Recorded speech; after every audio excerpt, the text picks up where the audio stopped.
ब्याज के साथ उस किसान की जेब में कुछ फालतू डाला जाए। साथियों, मैं आपको एक चीज जरूर बोलना चाहूंगा। कांग्रेस में बैठे लोग बारी बारी एक प्रचार करते हैं कि जेजेपी को बीजेपी के विरुद्ध में वोट डले। मैं आपसे पूछना चाहता हूं, झज्जर के लोग ज्यादा है, हुड्डा साहब तो बारी बारी इलाका इलाका करते रहते हैं।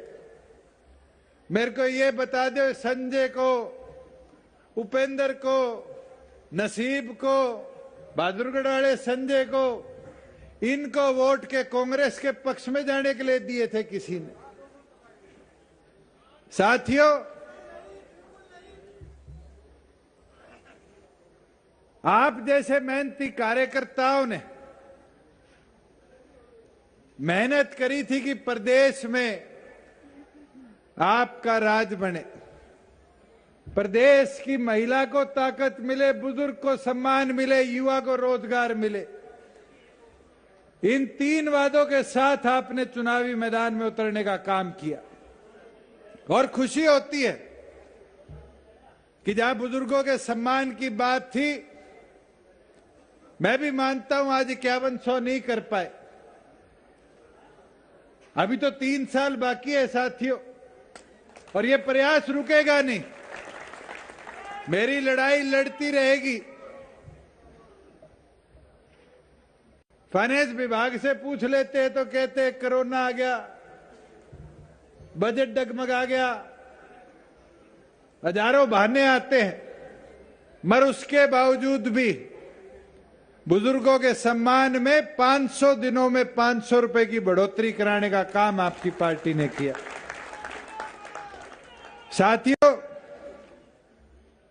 जहां महिलाओं के सम्मान की बात है, मुझे याद है श्रीमती नैना चौटाला जी ने प्रदेश के प्रत्येक हलके में जाकर माताओं बहनों की समस्याओं को सुना, उनकी समस्याओं को लाकर पार्टी मंच से आगे हमारे तक पहुंचाने का काम किया। बराबर हिस्सेदारी की बात करेगी, और आपको बताते हुए खुशी होती है कि जब बराबर हिस्सेदारी की बात करेगी तो प्रदेश में सरकार बनने के 6 महीने के अंदर अंदर विधानसभा में कानून पारित कर हर पंचायती राज, चाहे वो मेंबर की हो, सरपंच की हो, ब्लॉक समिति की हो, जिला परिषद की सीट हो, 50% हिस्सेदारी महिलाओं की रहे, उसका कानून हमने लाने का काम किया। साथियों, और तो और प्रदीप भाषण देता देता छात्रों की बात भूल गया। 1 सप्ताह 10 दिन पहले जो आपकी इंसो का और हमारी बहनों को किया हुआ श्रीमती नैना चौटाला जी का वादा था कि कॉलेज आने जाने के लिए बस में किराया नहीं लगेगा, आपकी सरकार ने नोटिफाई किया कि हर बेटी का 0 पास बनेगा। और मैं तो ये इंसो के साथी जो अभी बैंड बाजा बजाते हुए ब्याह की तरह है, इनको कहना चाहूंगा, बैंड बाजा आज बजा लिया, अगला 1 महीना अब तुम्हारी जिम्मेवारी है। गांव गांव जाओ, घर घर जाओ, जो भी हमारी बहन आज कॉलेज जाती है उसका 0 पास बनाने का काम करो, उसको ये सुविधा के बारे में बताने का काम करो।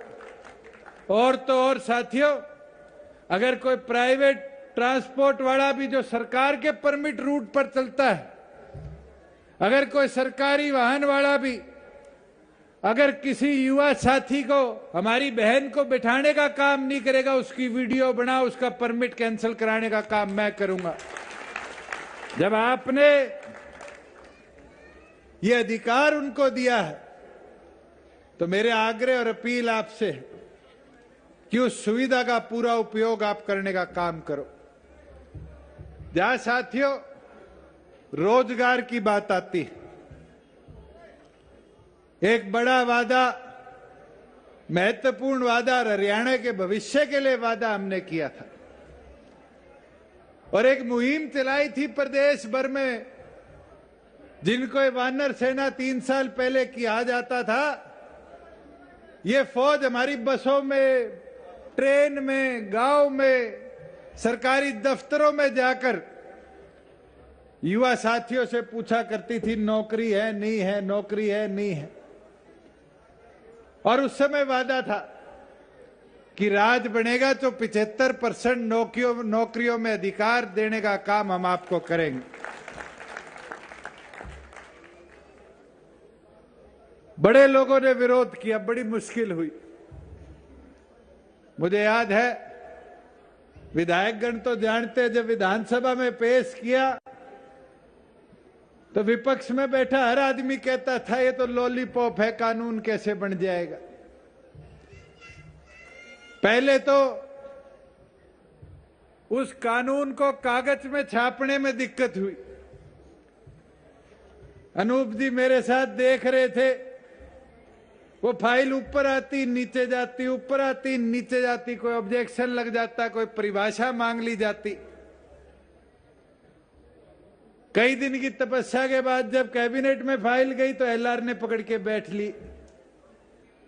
मुश्किल से जाके एलआर की ठीक करवाई तो फिर गवर्नर साहब लेके बैठ गए और उनके भी मन में किसी ने डाल दी गवर्नर साहब के जी ये कानून तो जो लगे हुए हैं उन्हें काट देगा, उनको वापिस भेज देगा दूसरे प्रदेशों में। फिर हमने जाके गवर्नर साहब को समझाया कि आने वाली नौकरियों में हिस्सेदारी की बात है, तो ये इंडस्ट्री वाले साथी पीछे पड़ के बेरानिकल इंडस्ट्रियों पे तावड़ा लग जाएगा। मगर धीरे धीरे कर कई दिन रात की मेहनत हमारी उस लीगल टीम ने करी, जिनने आखिरकार कर गवर्नर साहब के साइन कराने का काम इस पे किया। और चौधरी देवीलाल जी का जब हमने स्टैचू मेवात की पावन धरा पर लगाया, उस दिन ये वादा किया था कि हम 15 नवंबर से इस कानून को फोर्स में लाने का काम करेंगे। 15 अक्टूबर से आचार संहिता लगी इलाहाबाद की, अड़चन पे अड़चन, अड़चन पे अड़चन, मगर आखिरकार जाकर उस कानून को आप लोगों के लिए इन्फोर्स किया। और आगामी 15 जनवरी से ये जितनी हमारे आसपास फैक्ट्रियां देख रहे हो, वेयर हाउस देख रहे हो, यही नहीं, 10 लोगों से ज्यादा नौकरी देने वाले हर उस इंस्टीट्यूट में, सोसाइटी में, ट्रस्ट में, पार्टनरशिप फर्म में अगर कोई 4 नौकरी निकलेगी तो 3 नौकरी हरियाणा के छोरे छोरियों की होगी। साथियों, मैं तो एक चीज जरूर कहना चाहूंगा, अपने हरियाणवी में कहावत है, तड़के का मैं और सांझ का बटेऊ, ये टला नहीं करते।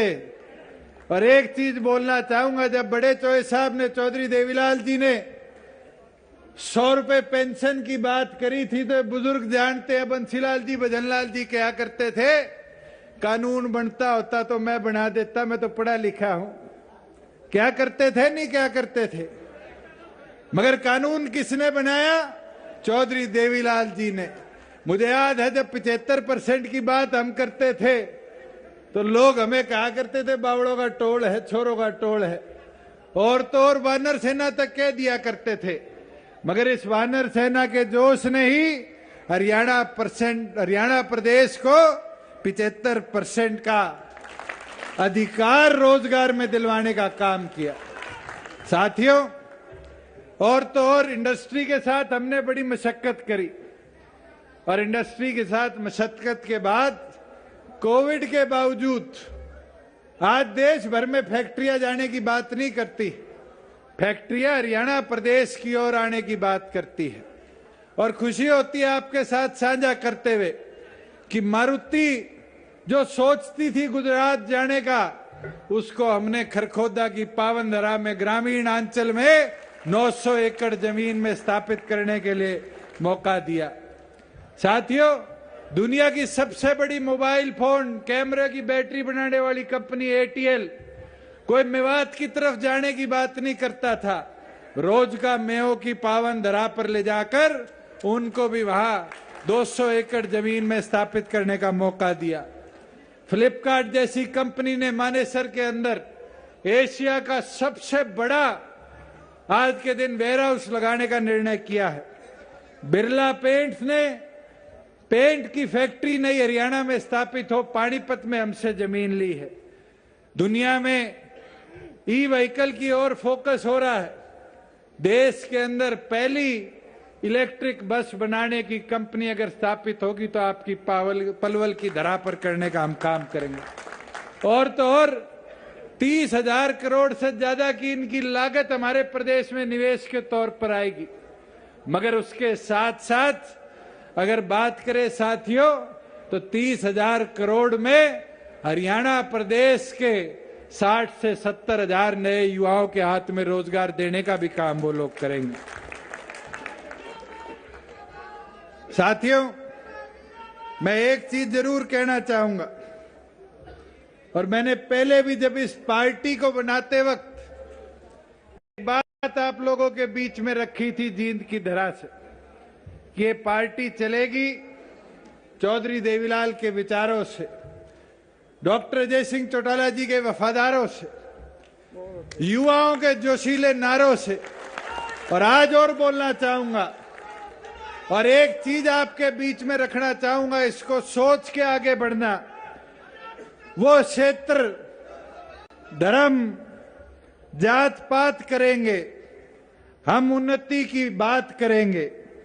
वो गुंडागर्दी दिन रात करेंगे, हम रोजगार की शुरुआत हरियाणा प्रदेश में करेंगे।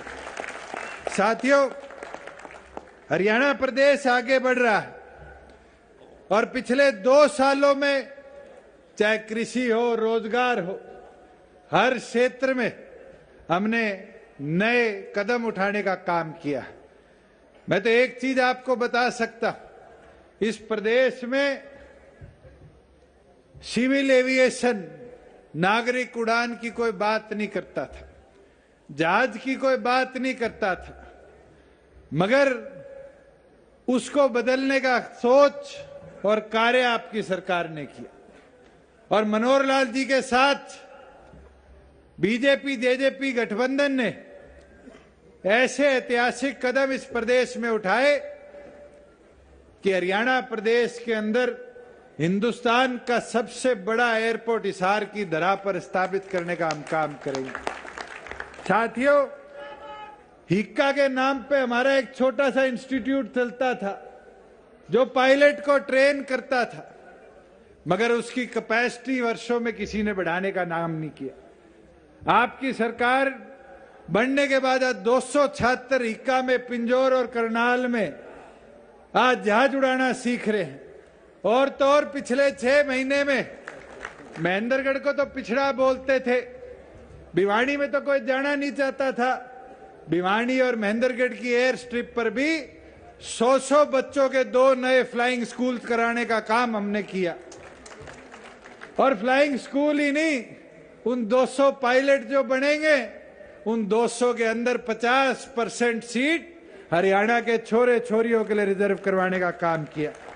साथियों, 12वीं पास बच्चे को अब कॉकपिट में बैठने का मौका मिलेगा, जहाज उड़ाने का मौका मिलेगा। ये मौका उन छोरे छोरियों को मिलेगा जो गांव से आसमान छूने का दम रखते हैं। और ये मुमकिन जब ही हो पाएगा जब हम व्यवस्था बनाकर उन छोरे छोरियों को वो ताकत देने का काम करेंगे। और आज ये मैं बोलना चाहूंगा आपके बीच में, आज हमारे मेडिकल पे तो लोन मिल जाता है पढ़ाई के लिए कि MBBS डॉक्टर बनने जा रहा है, लोन दे दो। पायलट बनने के लिए लोन नहीं मिलता। ये वादा है जल्द प्रदेश में पॉलिसी लाकर हर छोरे छोरी को उसी प्रकार से जैसे मेडिकल में लोन मिलता है, बॉन्ड मिलता है, हरियाणा प्रदेश में पायलट बनाने के लिए भी हम वो व्यवस्था देने का काम करेंगे। साथियों, आज सड़कों के विकास की बात देखी जाती। मैं पिछले दिनों भिवानी से बारडा होते हुए दादरी गया, सड़कों का सुधार हुआ। प्रधानमंत्री ग्रामीण सड़क योजना के तहत हमने 2500 किलोमीटर सड़क लगभग 943 गांवों को जोड़ती हुई चौड़ी करने का काम किया, सुधारने का काम किया। आज प्रदेश में इंडस्ट्रियल कॉरिडोर की बात आ रही है। आप नांगल चौधरी से उठाकर इस्माइलाबाद को महेंद्रगढ़ से चंडीगढ़ जाता था, 7 घंटे लगते थे। थोड़े दिनों में इसका शुभारंभ होगा और आप 4.5 घंटे में नांगल चौधरी से चंडीगढ़ का सफर पूरा करने का काम करोगे। आज हरियाणा में सारे हाईवे नॉर्थ साउथ थे। ये हमने वादा किया था कि डवाली को पानीपत तक जोड़ने के लिए हरियाणा का पहला ईस्ट वेस्ट कॉरिडोर हम बनाने का काम करेंगे। और तो और कई बाईपास बड़े लंबे समय से पेंडिंग थे, चाहे वो पुनाना का हो, ईश्वर सिंह जी बैठे हैं, चीका का हो, सोनीपत का हो, नारनौंद का हो, कोसली का हो, हथीन का हो, टुहाना का हो, गुहाना का हो, उचाना का हो। और तो और पिछले दिनों में यमुनानगर गया, बिलासपुर की हालत भी देखते हुए बड़ा दुख हुआ। आने वाले समय में चाहे कुरुक्षेत्र शहर का हो, चाहे वो बिलासपुर का हो, इन कार्यों को भी प्रगति के साथ हम जल्द से जल्द पूरा कराने का काम करेंगे। और तो और अपने बिल्कुल यहाँ साथ से जाता हुआ केएमपी है। केंद्र सरकार के साथ हमने लगकर 5000 करोड़ की लागत से रेलवे ऑर्बिटल कॉरिडोर यहां बनाने का निर्णय लिया है, जिससे सोनीपत से लेकर जो कुंडली बॉर्डर है वहां से लेकर रेल लाइन को पलवल के बॉर्डर तक केएमपी के साथ जोड़ा जाएगा। और साथियों, उसको जोड़ा नहीं जाएगा, उसमें एक और जुड़ाव आएगा कि हिसार एयरपोर्ट से लेकर दिल्ली एयरपोर्ट का सफर 2 घंटे से कम में हाई स्पीड ट्रेन लगाकर पूरा करवाने का काम भी हम करेंगे। साथियों, जहां नांगल चौधरी में इंटीग्रेटेड लॉजिस्टिक हब बन रहा है, जो नॉर्थ इंडिया के अंदर, उत्तर भारत के अंदर सबसे बड़ी परियोजना के तहत ट्रांसपोर्ट हब और लॉजिस्टिक हब बनने का काम करेगा। मैं तो एक चीज और बोलना चाहूंगा, आज तक किसी प्रदेश ने गांव पे फोकस नहीं किया। शहरों के लिए तो स्कीम आ जाती है, अमृत आ गई, इससे पहले जेएनआरएम आ गई थी, मगर ये वादा करता हूं अगले 1 साल के अंदर हमारे पंचायती राज इंस्टीट्यूशन को ताकत मिले, उसके लिए हरियाणा प्रदेश में पहला ऐसा आधुनिक केंद्र हम बनाने का काम करेंगे जो केवल मात्र ग्रामीण इंजीनियरिंग पे काम कर ग्रामीण विकास को बढ़ाने का काम करेगा। मैं तो अंत में आपको इतना ही कहना चाहूंगा कि सफर हमारा अभी खत्म नहीं हुआ। 3 साल हरियाणा प्रदेश के आम नागरिक को और ताकत मिले, आम नागरिक और बेहतर तरीके से आगे बढ़ने का काम करे, उसके लिए हमारा प्रयास रहेगा कि पार्टी के तौर पर मेहनत कर करे। मगर उसको मुमकिन करने के लिए साथियों, गांव में, शहर के वार्डों में मेहनत करने का किसी को काम करना पड़ेगा, तो आप जैसे पार्टी के समर्पित कार्यकर्ता को पड़ेगा। और आप इसी तरह काम करते रहोगे तो वो दिन दूर नहीं होगा कि प्रदेश के अंदर आपका संगठन जैसे आज मजबूत हुआ है, इस प्रदेश ही नहीं फिर और प्रदेशों में विस्तारित कर एक विशाल परिवार, विशाल संगठन बनने का काम करेगा। मैं तो पूर्ण आप सब आए, आप सबका आभार प्रकट करता और यही अपील आपसे करूंगा कि आज से लगकर जो आदेश हमारे बीच में डॉक्टर अजय सिंह चौटाला जी देकर जाए, एक एक साथी उस दिशा निर्देश के ऊपर पूरी लगन, पूरी मेहनत के साथ काम कर पार्टी को और आगे बढ़ाने का काम करे। आप सबका बहुत बहुत धन्यवाद। बहुत बहुत धन्यवाद। एक बार जोरदार तालियां बजा करके अपने ओजस्वी उप मुख्यमंत्री का हम धन्यवाद करते हैं। मैं डॉक्टर अजय सिंह जी को बुलाऊं उससे पहले हमारे गुजरात के प्रदेशाध्यक्ष डॉक्टर अजय सिंह चौटाला जी को पगड़ी पहना करके सम्मानित करेंगे। पहना दीजिए। और